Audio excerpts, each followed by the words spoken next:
নমস্কার বন্ধুরা, এখন আমি যাব খেলাদ ঘোষের বাড়ি।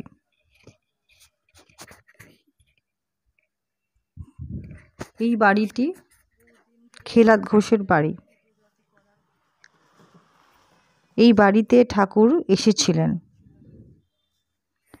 যখন এসেছিলেন তখন রাত্রি 10টা। বাড়ির ভেতরে অনেক বড় উঠোন আছে। আজকে ওরা অ্যালাউ করলো না। দেখবেন এই বাড়িটি কলকাতা হেরিটেজের তকমা পেয়েছে। খুব সুন্দরভাবে মেনটেনেন্স করা বাড়িটি। সামনে সিকিউরিটি গার্ড আছে। সেরকম একজন গার্ড দাদার সঙ্গে কথা বলে জানতে পারলাম যে দুর্গাপুজোর 4টি দিন এবং জগদ্ধাত্রী পুজোর দিনকে বাড়ির অন্দরে প্রবেশ করা যায়।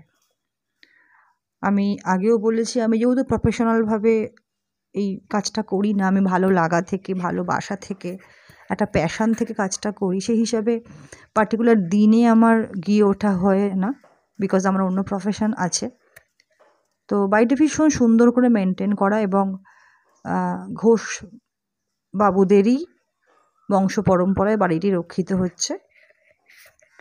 ঠাকুরকে এখানে নিয়ে এসেছিলেন তিনি ছিলেন এই বাড়ির একজন অতিথি। তার নাম ছিল নিত্যানন্দ সিংহ। বাড়িটি পাথুরিয়াঘাটার যদুলাল মল্লিক বাড়ির অপোজিটেই।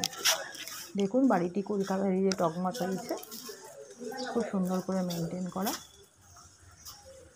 আপনারা আসবেন, শোভাবাজার মেট্রো স্টেশনে নেবে, হাওড়াগামী 215A বাসে উঠে পাথুরিয়াঘাটা নেবেই প্রথমেই পাবেন আপনি বাঁ হাতে যদু মল্লিকের বাড়ি এবং তার অপোজিটে খেলাদ ঘোষের বাড়ি।